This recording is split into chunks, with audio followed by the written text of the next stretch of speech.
Bem-vindos ao canal do Revisa Med. Hoje a gente vai trabalhar com uma modalidade de questão cada dia mais comum. São as questões com imagens. A gente vai ter imagens definindo as questões e imagens que são as respostas das questões. Vamos fazer junto? Todas são questões da prova da USP do ano de 2020.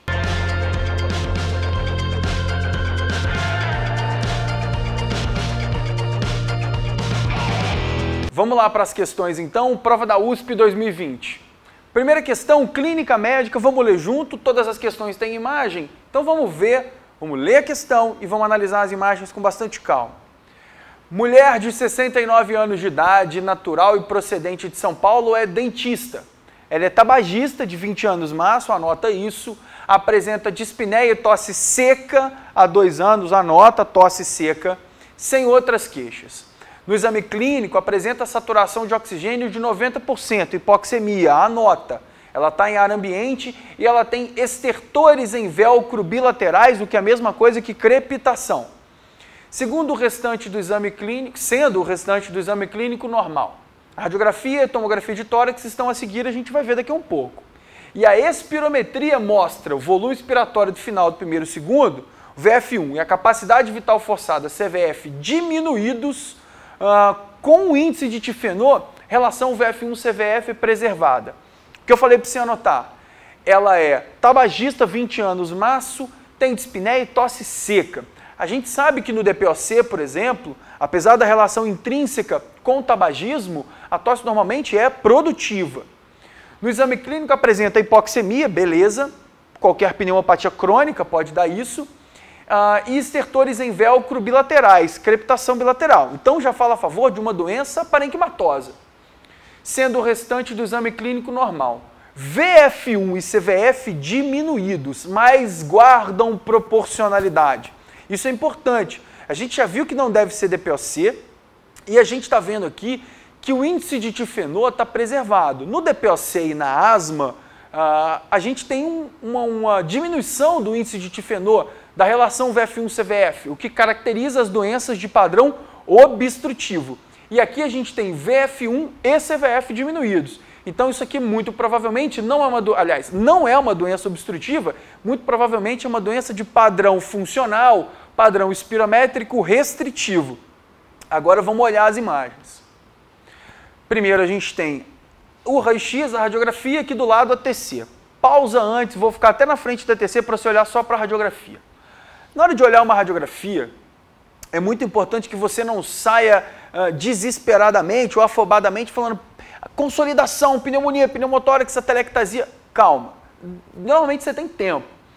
Tem questões que você vai responder de imediato. Tem questões que vale a pena você dar uma respirada e dar uma analisada com mais calma, você vai ter tempo para isso.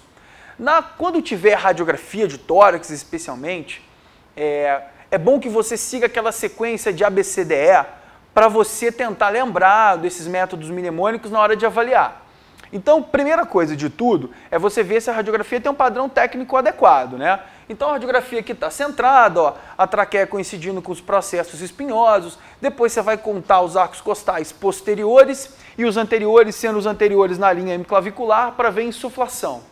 A penetração da radiografia é boa, a gente consegue ver disco intervertebral até que mais ou menos o externo, tem uma diferenciação clara do coração para a coluna vertebral, a gente consegue ver as hemicúpulas frênicas direitinho aqui, então beleza, tecnicamente está adequado o exame.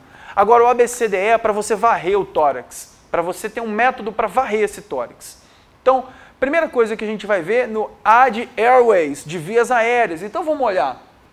Se a traqueia está centralizada, se não está, o desvio dela é para o lado doente ou para o lado sadio. É uma atelectasia, se desviar para o lado doente, é um efeito de massa, um pneumotórax hipertensivo para desviar para o lado contrário. Então, airways, vias aéreas. No B, são borders, as bordas do pulmão, e breathing, a unidade respiratória. Então, as pleuras e o parênquima pulmonar. Então vamos olhar pleura e parênquima pulmonar. Vamos olhar a borda inferior, que também é o diafragma. Na letra C, a gente vai para o centro da radiografia, olhar circulation, coração, vasos da base e mediastino. Então não tem alargamento mediastinal, o coração está centradinho. É importante que você faça ali rapidamente o índice cardiotorácico para ver se esse coração no seu maior diâmetro, cabe dentro de um hemitórax. O índice cardiotorácico tem que ser no máximo meio. Nesse paciente aqui, nessa paciente, ó, muito provavelmente o índice cardiotorácico aqui, ó, ele cabe num hemitórax, então não tem cardiomegalia. Os vasos da base, aqui a gente tem um pouco de dificuldade, mas aqui nessa região o arco da aorta, abaixo dele o tronco da pulmonar, abaixo o ventrículo esquerdo e do outro lado a outra silhueta é o átrio direito. O átrio esquerdo e o ventrículo direito a gente só vê na radiografia se eles estão aumentados. Passamos para a letra D de disability, de dor. Então vamos procurar a fratura, vamos procurar o que pode causar dor. Então as clavículas estão certinhas, não tem fratura de clavícula, aparentemente não tem fratura de costela, fora do tórax eu não vejo nada que me refira a trauma. E na letra E, o que é extra, o que eu esqueci e o que está fora do tórax. Então dispositivos invasivos, corpos estranhos, tudo aquilo fora dessas avaliações do ABCD e fora do tórax. Se tem enfisema subcutâneo, se tem calcificação extratorácica no músculo, tudo isso a gente vai ver e essa radiografia você vai olhar com calma, ela está normal. Agora vamos olhar o que tem de alterado. A alteração é de hipertransparência ou hipotransparência? Claramente é uma hipotransparência. Ela é de padrão intersticial, alveolar ou alvéolo intersticial? Olha, é uma alteração mais difusa, sem nada muito preciso. O que é o infiltrado intersticial? É aquela acentuação do interstício, aquele tecido que entremeia o parênquima, peribroncovascular, subpleural, centrilobular. E o que é consolidação? É substituição do ar dentro do alvéolo por algum material, alguma substância de densidade radiográfica superior, como por exemplo na pneumonia, como por exemplo, classicamente nas pneumonias bacterianas. Então o que a gente tem aqui são lesões, são opacidades reticulares, é um infiltrado reticular, uma opacidade reticular bilateral, mais predominante nas bases. Repare que os ápices pulmonares estão praticamente livres. E aqui a gente tem, por volta aqui na região da fissura horizontal do pulmão direito, começa a imagem e você vê que ela vai até aqui lá embaixo, até o diafragma. Do outro lado ela começa logo abaixo do hilo, vai até o diafragma. Então, opacidades reticulares. Vamos para a tomografia do tórax agora desse paciente. Primeira coisa, em que ponto do tórax que eu estou? Estou vendo o coração. Então, se eu estou vendo o coração, eu estou com os lobos inferiores do pulmão direito e do pulmão esquerdo. Lobo superior mais ou menos até o nível da carina. Quando começa os brônquios fontes, já está nos terços médios. Então, vamos olhar aqui. O que a gente tem nessa tomografia de tórax? A gente confirma as opacidades reticulares com, aqui nessa região especificamente, olha só como é que você vai conseguir ver aqui, um espessamento septal do septo interlobular. Com esse aspecto, pequenos cásios, pequenos favos, favo de mel, o aspecto de faveolamento. Então, opacidade reticular em base, faveolamento e essas trações, essas bronquiolectasias de tração. O tecido vai se retraindo e vai abrindo, vai puxando os bronquíolos. Então, opacidade reticular, faveolamento, bronquiolectasia de tração, especialmente nos terços, nos lobos inferiores, esse é um padrão tomográfico clássico, que é o padrão de PIU, pneumonia intersticial usual, que também pode aparecer, ou vai aparecer na radiografia de tórax, com opacidade reticular nos terços inferiores. Então a gente já matou o que é mais difícil aqui. A gente já leu e interpretou a radiografia e a TC. Então a gente tem opacidade reticular, faveolamento, bronquiolectasia de tração, a gente tem PIU. Mas vamos olhar as opções, vamos ver se PIU está nas opções. Fibrose pulmonar, intersticial pulmonar idiopática, doença pulmonar obstrutiva crônica, já matei para você que não era, pneumoconiose, outros tipos de lesões, especialmente relacionadas a doenças laborativas, por exemplo, e tuberculose pulmonar. Henrique, cadê a pneumonia intersticial usual? Ela não está aqui, mas ela está aqui incluída na letra A, na fibrose intersticial pulmonar idiopática. A PIU é o padrão tomográfico clássico da fibrose pulmonar idiopática. Por isso que é importante você conhecer o padrão, quando você for estudar doenças intersticiais, pneumopatias intersticiais, você lembrar dos padrões tomográficos. Isso é muito importante. O que essa questão dá uma pegadinha para tentar te derrubar? Ela é mais comum em homem, a fibrose pulmonar idiopática, ela é mais comum em homem. E isso pode começar a te levar a pensar em outros diagnósticos. Mas o diagnóstico aqui não é difícil. Você olhando para a radiografia e olhando para a TC, você mata o padrão tomográfico e mata a questão resposta letra A, fibrose intersticial pulmonar idiopática. Beleza? Tranquilo? Dá uma revisada no seu material lá do RevisaMed de doenças intersticiais do pulmão. Vamos então para mais uma questão com imagens da prova da USP. Mais uma questão de clínica médica. Mulher de 60 anos de idade refere dor epigástrica, tosse e náusea após as refeições há cerca de 1 ano. Então a gente tem sintoma digestivo e sintoma respiratório. Você já está ligado, está ligada como é que vai funcionar essa questão, né? Especialmente após as refeições. Isso aqui é fundamental, você anota aí na hora da questão lá, dá uma sublinhada. Tem cerca de 1 ano. Ela realizou uma radiografia de tórax com a imagem abaixo. Próximo imagem vai vir, próximo slide vai vir a imagem. Vamos analisar. Então vamos aqui para a imagem, a gente está diante de uma radiografia de tórax. Sempre que você estiver diante de uma radiografia de tórax, na hora de avaliar, não esquece do A, B, C, D, E. Tá vendo aqui, ó? Airways, breathing, circulation, disability, everything else. Esse roteirinho vai te ajudar bastante. Na questão anterior desse vídeo, tem exatamente eu explicando o que é, volta lá, recobra. Mas vamos olhar essa imagem aqui. Nessa imagem, nessa radiografia de tórax, a gente tem uma radiografia centrada, traqueia está direitinho e distância igual da clavícula dos processos espinhosos. Agora vamos olhar o que tem de alterado nessa imagem. Você já passou pelo ABCDE, passa de novo, eu vou te mostrar o que tem alterado. O que a gente está vendo aqui? Claramente a gente tem uma consolidação, uma hipotransparência, uma opacidade retrocardíaca. Essa opacidade retrocardíaca claramente tem um nível hidroaéreo, tem nível líquido. Reparem que a gente tem aqui um aumento do ângulo carinal, a gente tem um aumento do ângulo carinal, ou seja, os brônquios fontes se afastando um do outro, e isso aqui provavelmente é o que está causando a sintomatologia da paciente, que é dor epigástrica, tosse e náusea após a refeição. Tem que lembrar do modelo de doença aerodigestivo, doença do refluxo gastroesofágico, entre outras. Nesse caso aqui, o que a gente tem, pessoal? A gente tem dentro das opções alguma coisa que vai direcionar para você não errar essa questão. Então, qual é o diagnóstico mais provável? Neoplasia de esôfago? Não tem nada aqui que nos leve a pensar de neoplasia de esôfago nessa imagem. Vamos pular aqui, ó, tuberculose. A gente sabe que a tuberculose ela pode se manifestar de várias maneiras na radiografia. Cavidade, consolidação, linfonodomegalia, derrame pleural, nada disso tem aqui. Além de tudo, dor epigástrica relacionada à refeição não é tão condizente com tuberculose. Abscesso pulmonar, se você for muito afoito e olhar e querer marcar, você vai perder um ponto que não é para você perder. O abscesso pulmonar ele tem que estar no parênquima pulmonar, ele é uma complicação de uma pneumonia.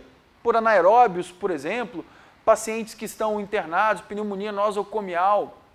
Então, mesmo a pneumonia comunitária podendo complicar com abscesso, mas ele tem que estar, pessoal, no parênquima. Então, ele é uma cavidade de paredes espessas e nível. Aqui, ó, não está no parênquima, está bem retrocardíaco. O que é isso aqui, pessoal? Isso nada mais é do que uma hérnia gástrica hiatal, herniação do estômago pelo forame hiatal para dentro do tórax. Então, isso aqui é hérnia de hiato. Então, é o estômago que a gente está vendo aqui, sobreposto à imagem do coração com esse nível líquido. Então, não tem muita dificuldade. Hérnia gástrica hiatal, questão simples para você recobrar os seus conceitos de radiografia de tórax e essa associação entre o que está no texto e a imagem. Letra C, hérnia gástrica hiatal. Questão que não é difícil de responder, não é verdade? Vamos para mais uma questão com imagens da prova da USP de 2020, agora ó, ginecologia e obstetrícia, enunciado curtinho, ou seja, vamos nos fiar, vamos ter certeza aqui que a imagem tem que ajudar.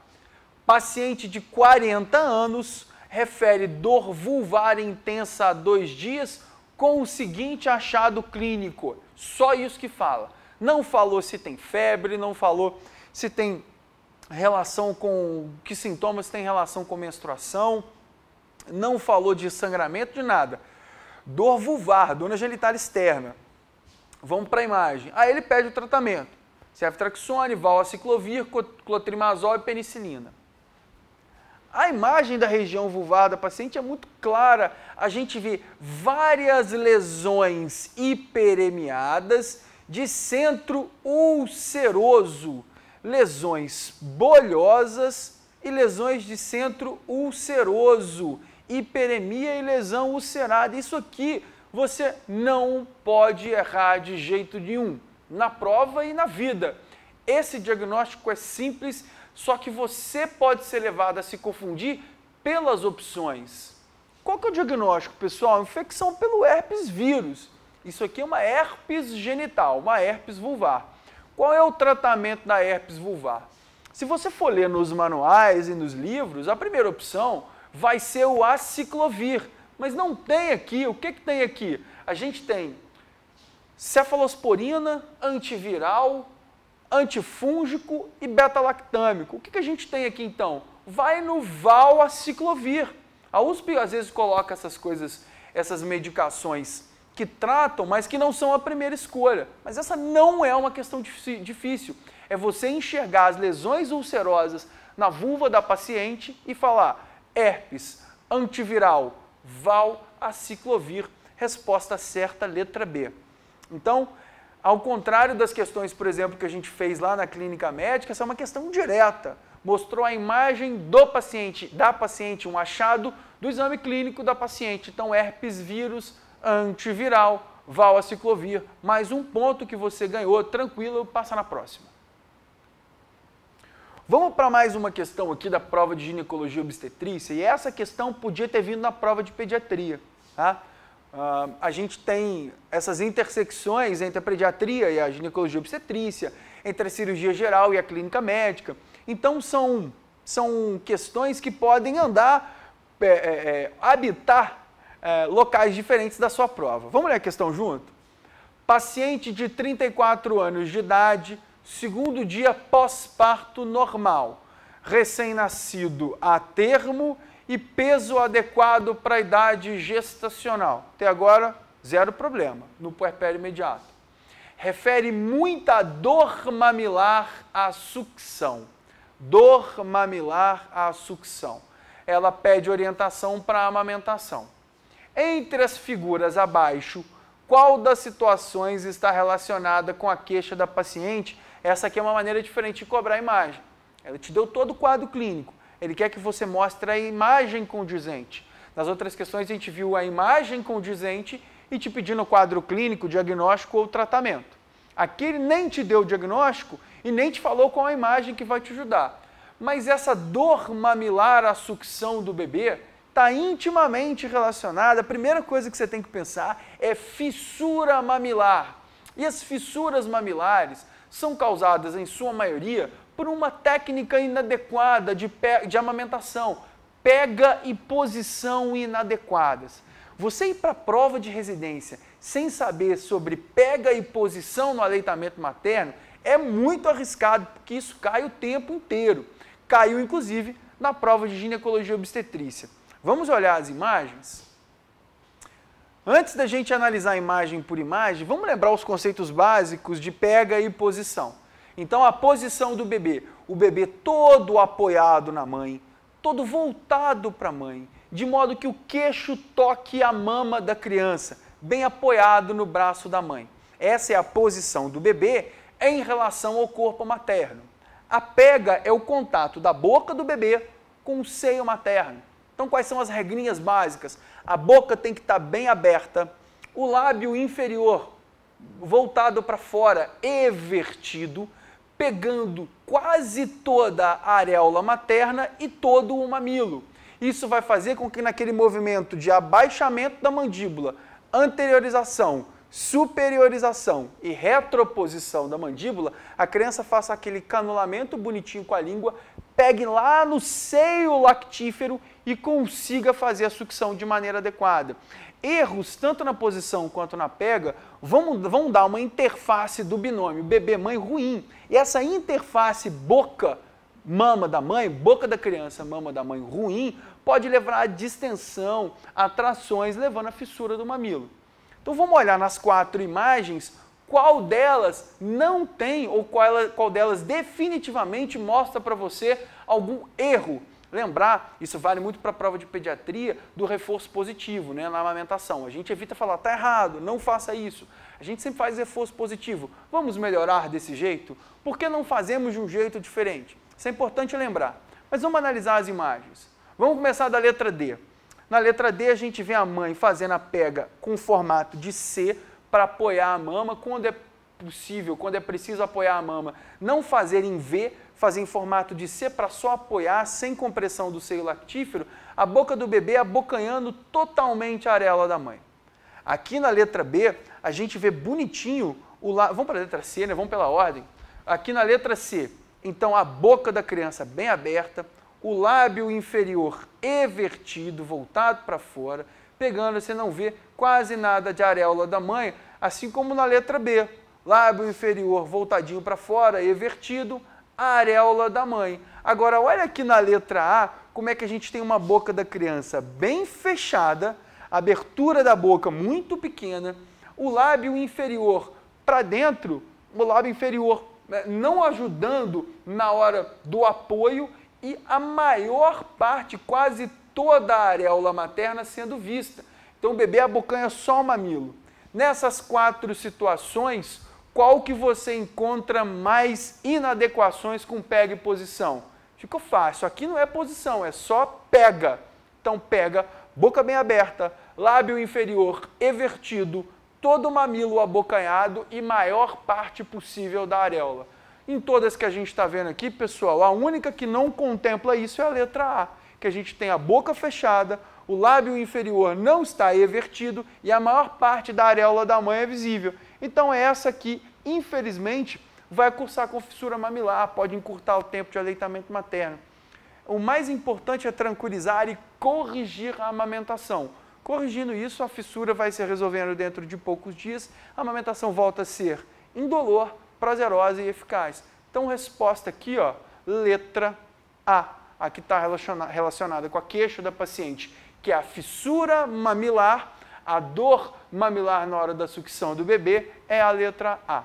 E aí, gostou desse vídeo? Então curte, compartilha, se inscreve no nosso canal. Aqui no Revisa Med, em todas as modalidades de questões. O que importa é ver você na residência médica.